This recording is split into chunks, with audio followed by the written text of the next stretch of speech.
In the name of Allah, the most beneficent, the most merciful. Assalamu alaikum wa rahmatullahi wa barakatuhu, dear students and dear viewers, dear students of class 11th. In continuation to previous lectures, and we have discussed about emotions, different types of emotions. In this lecture, we shall talk about importance of emotions in life. So today's topic is importance of emotions in life. The following points will help us to understand the importance of emotions in life. First one, like instincts, emotions are found in almost all the living beings. It means that all the living beings have emotions, or we can say they are found in every living being. One way or other way, every living being has emotions.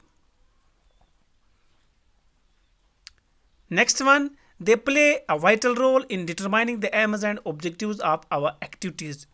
जो हमारे काम होते हैं, जो हमारे AIIMS होते हैं, इनको डिटरमाइन करने में, इन चीज़ों को मुतय्यन करने में हमारी ज़िंदगी का मकसद क्या होगा, हमें क्या करना है, हमें कौन सी काम करनी है और इस काम का मकसद क्या है.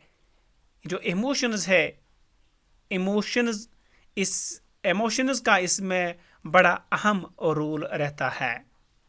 कभी कभार हम देखते हैं हमारे इर्द गिर्द जो बच्चे होते हैं तो वो अच्छा पढ़ते हैं या वो अच्छा खेलते हैं, तो हम कभी हमारे अंदर ये जलन होती है, हम जेलस होते हैं कि जब ये करता है तो मुझ में भी ये करने की हिम्मत है, मैं क्यों नहीं करूँगा. तो इमोशंस यहाँ पे इंसान को मदद करता है अपनी ज़िंदगी का मकसद या जो काम है उस काम का मकसद मुतय्यन करने में. It is possible for emotions to activise our whole body. जो इमोशंस हैं, इससे पहले मैं आपको बता चुका हूँ कि दूसरों को देख के ये जो इमोशन हमारे अंदर ये एराइज हो जाते हैं, तो इससे हमें जो काम मुश्किल लगता होगा वो भी हम कर पाते हैं. तो इस इमोशंस की वजह से हमारी जो ये बॉडी होती है ये एनर्जेटिक हो जाती है. तो ये जो हम इमोशंस हैं, दे एक्टिवाइज होल बॉडी. ये हमारी तमाम बॉडी को एक्टिवाइज करते हैं किसी काम को करने के लिए. Emotions are present in every activity of man. इंसान जो भी काम करता है, उस काम के अंदर क्या होते हैं, इमोशंस होते हैं. उस काम के अंदर इमोशंस होते हैं. So we can say that emotions are present in every activity of man in some form or degree. They are present in every action. एक तरीके से या दूसरे तरीके से वो हमारे अंदर होते हैं, वो हमारे हर काम में मौजूद होते हैं. We feel joy, pain or pleasure or lethargy in every action that we perform. तो ये पेन महसूस करना, खुशी महसूस करना, प्लेजर महसूस करना या लेथार्जी, ये हमारे इमोशंस की वजह से ही है. हम इन चीज़ों को एक्सप्रेस इन कामों में करते हैं या ये चीज़ हम फील करते हैं.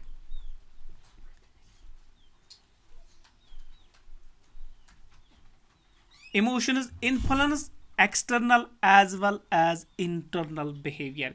ये जो हमारे इमोशंस है, ये हमारे जो बॉडी होती है, ये इंटरनली भी इसको इन्फ्लुएंस करते हैं और एक्सटर्नली भी इन्फ्लुएंस करते हैं. For example, when a man is under the influence of emotions, there are bodily changes. कभी कभार हम ये देखते हैं, ये तो हमने पहले ही डिस्कस किया है कि जब हमारे अंदर एंगर होता है और उस एंगर की वजह से हम अंदर से भी जल रहे होते हैं और बाहर से भी ये दिखता है. हमारे आंखें भी ख़तरनाक होती है, हमारा चेहरा भी ख़तरनाक होता है. तो हमारा चेहरा भी बताता है कि इस शख्स को या इस बच्चे को गुस्सा है. तो ये जो इमोशंस है, they will influence us internally as well as externally in our body, or we can say they influence external as well as our internal behavior. So this was all about importance of emotions in human life. Or we can say, in conclusion, we can say that emotions are the effective aspects of the instinct. The development of the emotion should therefore be given as much as attention as is given to the development of instincts. So it means that we must give due attention to the development of emotions as we are giving to the development of instincts. The lack of proper training of emotions has resulted into various evils in the society. अगर training ठीक से इन emotions को नहीं मिली है तो इससे क्या होता है, ये जो इमोशंस है तो अगर इनको ट्रेनिंग ठीक से नहीं, अगर इनको प्रॉपर यूटिलाइज नहीं किया गया तो इसका नतीजा ये निकलेगा कि सोसाइटी में बहुत सारे बिदअत भी फैल सकते हैं इन इमोशंस की वजह, अगर इनको प्रॉपरली यूटिलाइज नहीं किया. So this was all about importance of emotions. Thank you very much.